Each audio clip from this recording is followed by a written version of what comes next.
नमस्कार, ये आकाशवाणी शिमला है। अब आप राजकुमारी चंदेल से प्रादेशिक समाचार सुनिए। लोकसभा ने विपक्ष के संशोधनों को खारिज करते हुए वक्फ संशोधन विधेयक 2025 पारित कर दिया है। लोकसभा में 288 सदस्यों ने विधेयक के पक्ष में जबकि 232 सदस्यों ने विरोध में मतदान किया। लोकसभा में 12 घंटे से अधिक कल देर रात तक विधेयक पर चर्चा हुई। सदन ने कल मुसलमान वक्फ निरसन विधेयक 2024 को भी मंजूरी दे दी है, जो मुसलमान वक्फ अधिनियम 1923 को निरस्त करता है। इस बीच राज्यसभा में आज वक्फ संशोधन विधेयक 2025 को चर्चा और पारित किए जाने के लिए पेश किया गया।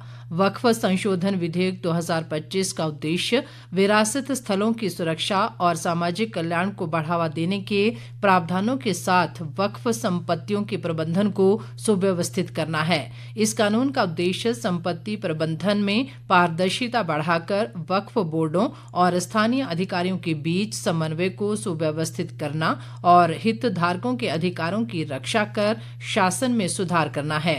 ये विधेयक मुस्लिम महिलाओं, विशेष रूप से विधवाओं और तलाकशुदा महिलाओं की आर्थिक व सामाजिक स्थिति में सुधार करेगा।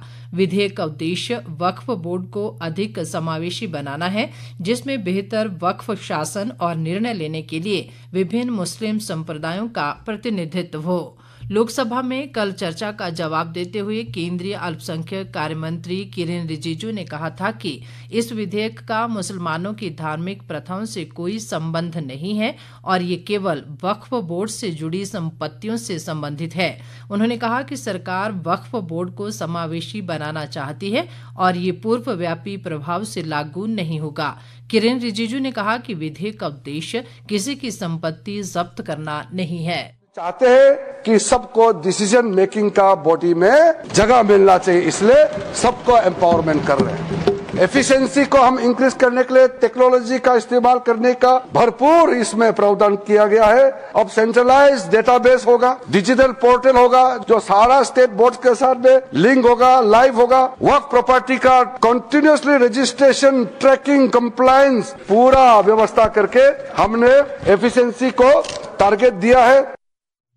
केंद्रीय स्वास्थ्य व परिवार कल्याण राज्य मंत्री अनुप्रिया पटेल ने कहा है कि स्वास्थ्य मंत्रालय अल्प सेवित क्षेत्रों और आकांक्षी जिलों को प्राथमिकता देते हुए नए मेडिकल कॉलेजों की स्थापना के लिए एक केंद्रीय प्रायोजित योजना संचालित करता है।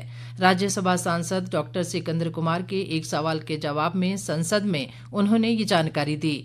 अनुप्रिया पटेल ने बताया कि केंद्र व राज्य सरकारों के बीच निधियन साझाकरण पद्धति पूर्वोत्तर और विशेष श्रेणी के राज्यों के लिए 90-10 के अनुपात जबकि अन्य के लिए 60-40 के अनुपात में है। उन्होंने कहा कि इस योजना के तहत हिमाचल प्रदेश के चंबा, हमीरपुर और नाहन में 3 मेडिकल कॉलेज अनुमोदित किए गए हैं और तीनों मेडिकल कॉलेज कार्यशील हैं।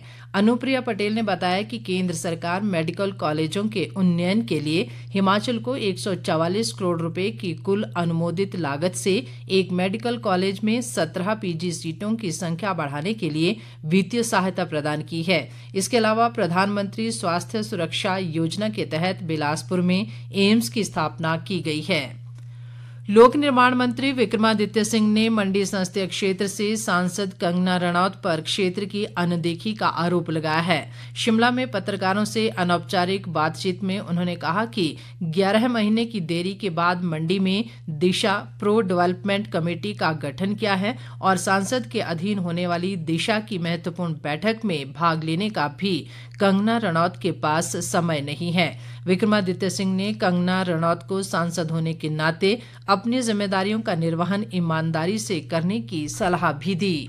जो हमारी माननीय सांसद है मंडी से, तो हम तो उनका बहुत मान सम्मान करते हैं, मगर दुख की बात है कि जब से वो चुनी गई हैं तब से वो मंडी संसदीय क्षेत्र से तो क्या पूरे हिमाचल प्रदेश से नदारद है। 2 बारी केवल वो मंडी में दिखाई दी। 1 साल में मंडी की जनता को उनके दर्शन जो है वो नहीं हुए। जो दिशा की बैठक होती है जिसमें सांसद ही उसकी जो है वो अध्यक्षता हर जिले में करती है, तो उसमें भी उनको बैठने का समय नहीं है। इसके साथ ही ये समाचार बुलेटिन समाप्त हुआ। हमारा अगला बुलेटिन आप सुन सकते हैं सायं 6 बजे। नमस्कार।